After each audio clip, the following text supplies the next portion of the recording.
तो इस एनिवर्सरी आप अपने हस्बैंड को क्या गिफ्ट कर रहे हैं? Shirt, watch, surgery? किस बात की सर्जरी? वजाइना को टाइट करने वाली सर्जरी।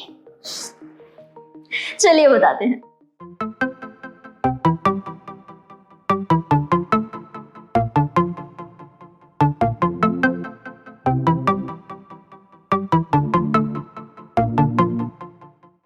कमेंट बॉक्स में कई सारी महिलाओं ने पूछा कि हमारी वजाइना अब ढीली हो गई है, इसका कोई उपाय बताएं।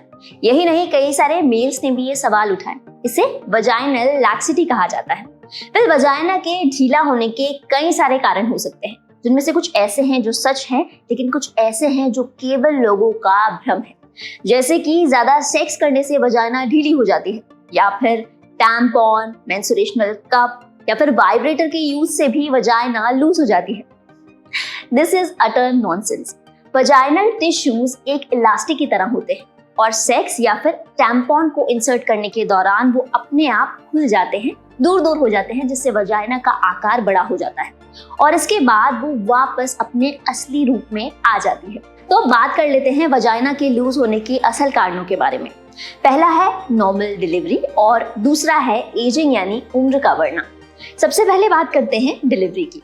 जब माँ बच्चे को पैदा करती है तो उस समय वजाइनल टिश्यूज को बहुत ज्यादा स्ट्रेच होना पड़ता है और कई बार ये टिश्यूज डैमेज हो जाते हैं। इसके अलावा बच्चा आसानी से बाहर निकल सके, इसके लिए कई बार वजाइना और बटहोल के बीच में जो पेरिनियम होता है वहाँ एक कट लगाया जाता है। इसे एपिशियोटोमी कहा जाता है। हालांकि डिलीवरी के बाद इसे टाँके लगाकर सिल दिया जाता है, लेकिन इन सब कारणों की वजह से माँ की वजाइना बहुत ज्यादा सेंसिटिव हो जाती है। हालांकि देखा जाए तो डिलीवरी के 6 हफ्ते यानी पोस्टपार्टम पीरियड के बाद माँ की बॉडी फिर से नॉर्मल होने लगती है। हालांकि इसे पूरी तरीके से नॉर्मल होने के लिए 3 से 6 महीने का समय लग सकता है और अगर डिलीवरी के दौरान उन्हें कोई मेजर इंजरी नहीं हुई है तो वजाइना भी तकरीबन 90% अपने पहले जैसी शेप में पहुंच जाती है।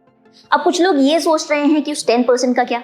तो आपने बच्चा पैदा किया है और ये बहुत बड़ी बात है। इसे आपको और आपके पार्टनर दोनों को समझना चाहिए। नॉर्मल डिलीवरी के समय बच्चे का सिर वजाइना को पूरी तरीके से स्ट्रेच करके निकलता है। डिलीवरी के बाद आपको 3 महीने तक लग सकते हैं वजाइना को वापस अपनी पुरानी शेप में आने के लिए। तो क्या डिलीवरी के बाद सेक्स प्लेजर में कमी आती है? Well, not really. देखिए, जब तक वजाइना पूरी तरीके से रिकवर नहीं करती तब तक हो सकता है कि पीनस और क्लिटोरस पर पड़ने वाले दबाव में कमी आए, लेकिन इसके उपाय में आप अलग अलग पोजीशंस ट्राई कर सकते हैं जो आपकी और आपके पार्टनर के प्लेजर को बढ़ाए। और जैसे कि हमारे डॉक्टर्स हमेशा कहते हैं, सेक्स केवल वजाइनल पेनिट्रेशन नहीं है। आप पार्टनर से नजदीकियां बढ़ाने के लिए कई दूसरे तरीके भी अपना सकते हैं और इसके बारे में आपको अपने डॉक्टर से बात करनी चाहिए। अच्छा, कुछ महिलाएं ये भी कंप्लेन करती हैं कि डिलीवरी के बाद उनका यूरिन और स्टूल को पास करने पर कंट्रोल नहीं रहता। कई बार डिलीवरी के समय कई महिलाओं का ब्लैडर इतना ज्यादा कमजोर हो जाता है कि वो बाहर की तरफ निकलने लगता है और इसी वजह से उन्हें यूरिन पास करने या फिर फ्रेश होने में प्रॉब्लम होती है। इसके लिए भी सेम बात लागू होती है। आपके मसल्स फिलहाल बहुत कमजोर हैं और इन्हें रिकवर करने के लिए थोड़ा समय लगेगा। इन सभी चीजों से छुटकारा पाने का सबसे अच्छा तरीका है पेल्विक एक्सरसाइज। ये ना केवल आपकी वजाइना को शेप में लाती है बल्कि आपकी मसल्स को भी मजबूत करती है। इनफैक्ट प्रेगनेंसी के दौरान से ही आपको डॉक्टर की सलाह के साथ इन्हें कर देना शुरू कर देना चाहिए। ये आपकी नॉर्मल डिलीवरी के चांसेस कई गुना बढ़ा देती है।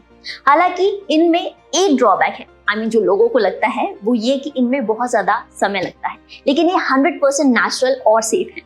कई महिलाओं को डिलीवरी के बाद ये भी लगता है कि क्योंकि उनके सेक्सुअल प्लेजर में कमी आ गई है, इसकी वजह ये है कि उनकी वजाइना लूज हो गई है।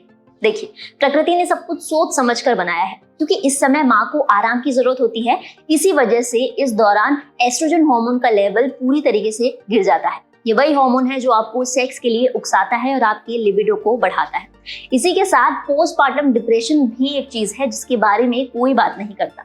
देखिए, बच्चे का खान पान, देर रात जागना, रिश्तेदारों का आना जाना, एक माँ के पास डिलीवरी के बाद करने के लिए बहुत कुछ होता है और इस समय वो पूरी तरीके से एग्जॉस्ट रहती है। इस दौरान सेक्स की इच्छा ना करना बिल्कुल नॉर्मल है। बढ़ती उम्र के साथ वजाइना की शेप में बदलाव आना भी बहुत नॉर्मल बात है। ये वैसा ही है जैसे उम्र का असर हमारे शरीर के अंगों या फिर स्किन पर देखने के लिए मिलता है। वेल, मैं इस टॉपिक के लिए रिसर्च कर रही थी तो एक एड मेरे हाथ लगा, आप भी सुनिए। शादी की सालगिरह पर अपने पति को दें प्यार का तोहफा, वजाइनल रिजुविनेशन कराएं। आगे लिखा है कि कौन इसे करवाए। अगर आप सेक्स ड्राइव बढ़ाना चाहती हैं, खूबसूरत और कॉन्फिडेंट महसूस करना चाहती हैं, अगर आप फिर से जवान महसूस करना चाहती हैं, ये सर्जरी कम स्पा का एड ज्यादा दिख रहा है कि भाई चलते फिरते आइए और रिफ्रेश होकर चले जाइए। वजाइनल रिजुविनेशन, जो कि वजाइनल टाइटनिंग का फैंसी नाम है। यहाँ आपको दो ऑप्शन मिलते हैं, जिनमें पहला है सर्जरी और दूसरा है लेजर। पहले बात करते हैं सर्जरी के बारे में। वजाइनोप्लास्टी यानी कि सर्जरी सभी महिलाओं के लिए नहीं है। ये उन महिलाओं के लिए है जिन्हें डिलीवरी के समय कोई मेजर इंजरी हुई थी और अब उन्हें सेक्स के दौरान तेज दर्द होता है, या फिर अब उनकी सेक्स ड्राइव बहुत कम हो चुकी है, जिसका असर उनके रिश्तों, उनकी पर्सनल लाइफ पर पड़ रहा है, या फिर बढ़ती उम्र की उन महिलाओं के साथ जिन्हें यूरिन लीकेज की प्रॉब्लम होने लगी है। क्वालिफाइड गायनेकोलॉजिस्ट की माने तो ये ऑप्शन आपके लिए लास्ट होना चाहिए, जब आपने काउंसलिंग, फिजियोथेरेपी और मेडिकेशन सब ट्राई कर लिया हो लेकिन आपको कोई फायदा नहीं मिला। दूसरा ऑप्शन है लेजर। आपने मार्केट में कई सारे ऐड देखे होंगे जो आपको बताते हैं we are just a call away, like salon services, कि आपके घर आएंगे और प्राइवेसी का पूरा ध्यान रखा जाएगा, लेकिन कई बार ये प्राइवेसी आपको बहुत महंगी पड़ सकती है। जब भी मेरे पास कोई भी युवती आती है वजाइनोप्लास्टी के लिए, तो ये जानना बहुत जरूरी है कि वो वजाइनोप्लास्टी क्यों कराना चाह रही है। वो किसी दबाव में तो नहीं है, कहीं कोई सोशल प्रेशर, फ्रेंड्स का प्रेशर या हस्बैंड या बॉयफ्रेंड का प्रेशर तो नहीं है।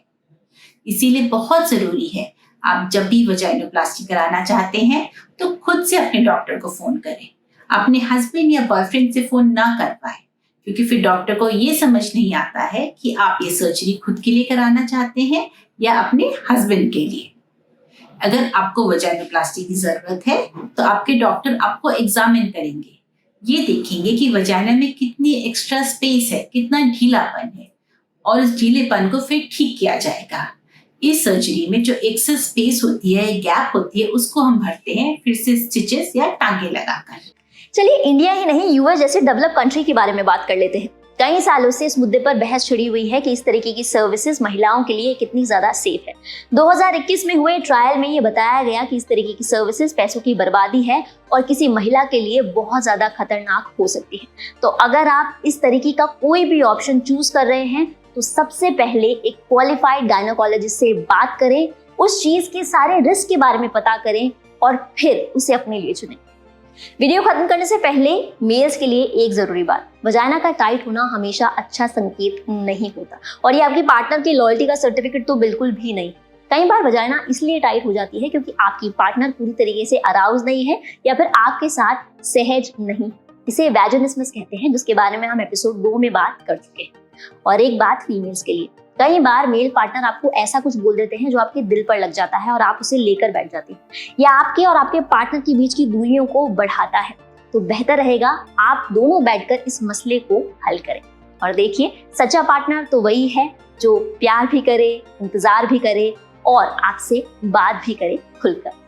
दोस्तों, इस वीडियो सीरीज को हमने जिस मकसद से शुरू किया था वो सच होता हुआ नजर आ रहा है। आप इतना प्यार दे रहे हैं, इसे इतना सारा शेयर कर रहे हैं, तो हमें भी बहुत सारा मोटिवेशन मिल रहा है। आपका प्यार और सपोर्ट ऐसे ही बनाए रखें।